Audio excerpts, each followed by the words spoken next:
बढ़ेंगे। आज बात एक ऐसे गांव की जो बीती सदियों से वीरान पड़ा है। वहां दिन के वक्त अगर कोई जाता भी है तो सिर्फ घूमने के लिए। कभी हवेलियों से गुलजार रहने वाला ये गांव अब खंडहर हो चुका है। रात के सन्नाटे में यहां लोगों को डर लगता है। कोई कहता है कि गांव से अजीबोगरीब आवाजें आती हैं, तो कुछ लोगों का मानना है कि जो भी रात में यहां आया फिर वापस नहीं लौटा।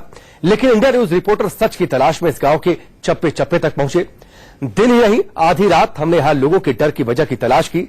तो आइए देखते हैं। एक था कुलधरा।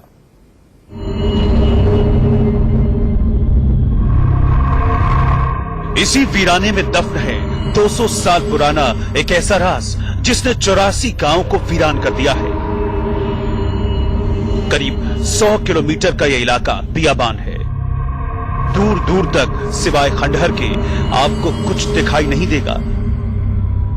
लेकिन इन्हीं खंडर हो चुकी इमारतों के बीच हम सच की तलाश में निकले।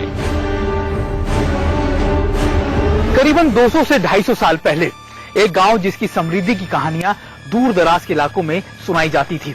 एक गांव जहां की घर, तालाब, बंगले, बंगलिया और वहां पर रहने वाले लोगों की जो चर्चाएं थी वो अलग अलग गांव के आसपास के गांव में सुनाई जाती थी। लेकिन एक रात ऐसी आई कि जहां से करीबन 250 साल बीत चुके हैं, लेकिन अब इस गांव में रहने के लिए कोई तैयार नहीं। हम बात कर रहे हैं जैसलमेर से करीबन 18 किलोमीटर दूर कुलधरा के इस गांव के बारे में, जहां पर आज रहने का मतलब है सिर्फ और सिर्फ सजाए मौत। करीबन 250 साल में यहाँ के बारे में कई बातें कही जाने लगी। कई राज हैं जो कुलधरा के इस गांव के जमीन में दफन है। आज इंडिया न्यूज की टीम आपको बताएगी उन्हीं राजों के बारे में। जैसलमेर से ठीक 18 किलोमीटर दूर हम कुलधरा गांव में पहुंच चुके थे। गांव में एक एंट्री गेट है जिससे गांव में दाखिल हुआ जा सकता है। यहाँ हमारी मुलाकात चौकीदार से हुई। उम्र और चेहरे की झुर्रियां बता रही थी कि इसने कुलधरा के इतिहास को करीब से जाना है। लड़खड़ाती जुबान में इस बुजुर्ग ने हमें कुलधरा के बारे में कई चौंकाने वाली बातें बताई। यहाँ पे गेट से अंदर रहते हैं 70-80-100 आदमी, लेकिन गांव में कोई नहीं रहता। कोई नहीं रहता? कोई नहीं रहता। मतलब गेट पे रहता जो रहता जी, है? जी जी। अंदर कोई नहीं रहता? नहीं, गांव में कोई नहीं। कोई जाता है अंदर? हिम्मत करता है कोई अंदर? हाँ। अंदर वो बच्चा घूमता रहते हैं, हिम्मत बड़ी करते हैं। इससे बात करने के बाद हम आगे की तरफ निकल गए, क्योंकि ये गांव इतना बड़ा है कि एक दिन में पूरा घूम पाना बेहद मुश्किल है। लेकिन जिधर भी हम गए सिर्फ खंडहर ही दिखाए गए। गांव में घूमते हुए हम शिव मंदिर में पहुंचे, लेकिन इस मंदिर में न तो कोई मूर्ति थी, न ही कोई पुजारी, और तो और यहाँ कोई भक्त भी हमें दिखाई नहीं दिया। ये वो कुलधरा का मंदिर है जहां पर जो पालीवाल है कहा जाता है कि अपनी पूजा करते थे, और यहीं से पूरे गांव के बीचों बीच का ये मंदिर है जहां से सभी गांव के लोग जो हैं पूजा के लिए आया करते थे। लेकिन अब यहाँ पर उस दिन के बाद आज तक कोई मूर्ति स्थापित नहीं की गई। माना जाता है कि उसी दिन के बाद से आज तक इस मंदिर के अंदर कोई पूजा भी नहीं की गई। गांव की गलियों से शुरू होकर हमारा सफर खंडहर इमारतों तक जारी रहा। इस दौरान हमें यहाँ एक शख्स मिला जो अक्सर दिन के वक्त गांव में मौजूद होता है। इसने हमें बताया कि रात के वक्त कुछ अजीब आवाजें आती हैं, जिन्हें इसने भी महसूस किया है। मैं तो यहाँ पर कई बार सोया हूँ, हमारे मित्र लोग भी सोए हैं, मुझे तो ऐसा आभास नहीं हुआ। बच्चों के रोने की और हाँ, मैंने भी एक बार सुना था। एक बार मैंने भी सुना था, जब मैं छत पे सोया हुआ था तब मैंने देखा कि हमारे चौकीदार उसके बच्चे और होंगे। तब मैंने सुबह उसको पूछा कि तेरे बच्चे यहाँ पर थे क्या रात को? तो नहीं, मैंने उसको तो कुछ नहीं कहा।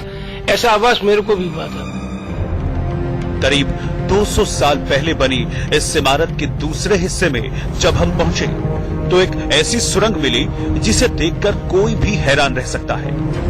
बताते हैं कि इसे पालीवाल समाज के लोगों ने बनाया था और मुसीबत के वक्त वो इसी सुरंग के रास्ते गांव छोड़कर गए थे। माना जाता है कि पालीवाल समाज जो है वो करीबन 5000 परिवार थे उस समय, जो एक दिन में, एक रात में पलायन कर गया। और ये माना जाता है कि पलायन करने के लिए खासतौर पर उन्होंने अपने घरों में ऐसी सुरंगों का इस्तेमाल किया या फिर ऐसी जगहों का इस्तेमाल किया जिससे वो सीधे गांव से बाहर निकल गए और इसके बारे में किसी को पता नहीं लगा। और ये वो पुराने घरों में से एक है जहां मैं आपको लेके चलता हूँ। हालांकि यहाँ के बारे में कहा जाता है कि अभी भी यहाँ पर जो कई चीजें हैं वो आपको डराती है, क्योंकि यहाँ की शांति हो या यहाँ पर, आइए मैं आपको कैमरा से दिखाने की कोशिश करूं कि आखिरकार कैसा यहाँ पर चीजें हैं, तो आप ये देखेंगे कि यहाँ पर आज भी कुछ सुरंगें ऐसी हैं जो आपको दिखेंगी, जिनसे आपको ये पता लगेगा कि कैसे पालीवाल समाज के जो लोगों के बारे में कही जाती है, वो कुछ चीजें ऐसी हैं जो सच्ची हैं, जिनके बारे में कहा जाता है कि वो इन्हीं सुरंगों का इस्तेमाल करते हुए यहाँ से निकल गए, और आज भी इन सुरंगों को वैसे ही रखा गया है, क्योंकि यहाँ पर किसी भी छेड़छाड़ करने की हिम्मत किसी की नहीं होती। बताते हैं कि कुलधरा गांव को बड़े करीने से सजाया और बसाया गया था। आज जहां खंडहर दिखाई दे रहे हैं, कभी वहां आलीशान हवेलियां हुआ करती थी। लेकिन ऐसा क्या हुआ कि पूरा का पूरा गांव आज वीरान पड़ा है, वो भी 8 या फिर 10 साल नहीं, बल्कि पूरे 200 साल से।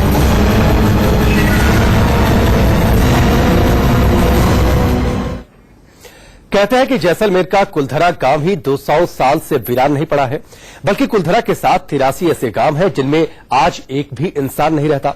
ऐसे में सवाल हमारे मन में भी था कि आखिर ऐसा क्या हुआ कि रातों रात 84 गांव वीरान हो गए। इस सवाल के जवाब की तलाश में हमारे सामने आई एक ऐसी कहानी जो हैरान करती है, क्योंकि इस वीराने की वजह थी 18 साल की एक खूबसूरत लड़की। जैसलमेर का कुलधरा गांव आज अगर वीरान पड़ा है तो इसके पीछे छिपी है एक बेहद दिलचस्प और हैरान कर देने वाली कहानी। लेकिन इस कहानी को बताने से पहले आपको बताते हैं कि लोग यहां रात में आने से डरते क्यों हैं। कहा जाता है कि रात में यहां अजीब सी आवाजें आती हैं। कुछ लोगों का मानना है कि यहां रहस्यमय साए हैं जो परेशान करते हैं। सर दिन में नहीं, रात को ऐसे डर लग रहा, मतलब जो घर वाले वो भी मना करते हैं कि यहाँ नहीं आना, वैसे वो मतलब बता रहे कि डर लगता है रात को, वो भूत आते वैसे आते। तो हम शाम तक यहाँ रहते हैं, शाम को यहाँ से चले जाते हैं। लोगों के डर की सच्चाई जानने के लिए हमें रात के वक्त का इंतजार था, ताकि हम खुद सच जान सकें। इंडिया न्यूज रिपोर्टर देर रात इस गांव में पहुंचे और हर उस कोने तक पहुंचे जहां रहस्यमय साए की सच्चाई का पता चल सकता था। सच क्या था वो आपको आगे बताएंगे, लेकिन इससे पहले जानिए कि गांव के वीरान होने की कहानी असल में है क्या। कहते हैं कि कुलधरा गांव को साल 1291 में बसाया गया था। करीब 8 सदियों तक ये गांव और आसपास के गांव खूब फलते फूलते रहे। धन दौलत की लोगों के पास कोई कमी नहीं थी। इस गांव को पालीवाल समाज के लोगों ने बसाया था, लेकिन एक दिन कुछ ऐसा हुआ कि कुलधरा के साथ आसपास के 83 गांव वीरान हो गए।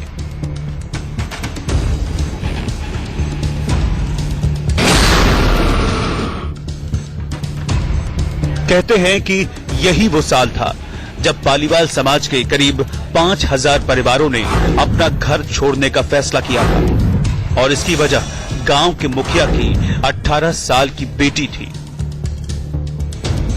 कहते हैं कि मुखिया की 18 साल की बेटी से रियासत का एक मंत्री सलीम सिंह शादी करना चाहता था, लेकिन परिवार ने इससे इनकार कर दिया।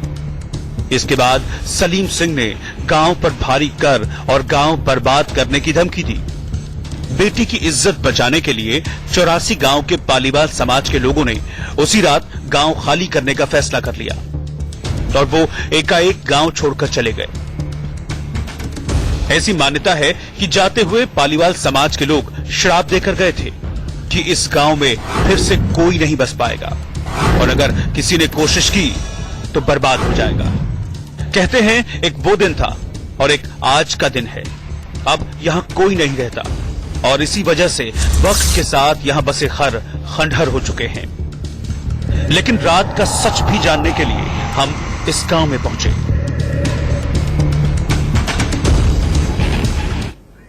भटिया पर ब्रेक के उस